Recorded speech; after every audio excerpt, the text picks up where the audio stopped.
Sweet corn ఉప్మాకు కావాల్సినవి టమాటా, chilli, తాలింపు సరుకులు, స్వీట్ కార్న్ ఒలుచుకోవాలి.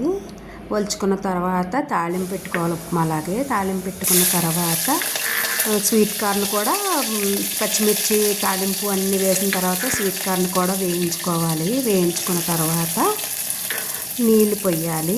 ఉప్మాకి తెలుసు కదండి, ఒక్కిటికి 2:30, ఒక గ్లాసు ఉప్మాకి నూకకి 2:30 గ్లాసులు నీళ్ళు పోసుకోవాలి. సేమ్ టు సేమ్ టమాటా ముక్కలు అన్నీ, అల్లం అన్నీ వేసుకొని వేయించుకోవాలి. వేయించుకున్న తర్వాత నీళ్ళు పోసి దగ్గర పడిన తర్వాత నీళ్ళు పోసిన తర్వాత ఉప్పు వేసి నూక వేసి కలపతే సరిపోయింది. Sweet corn upma ready.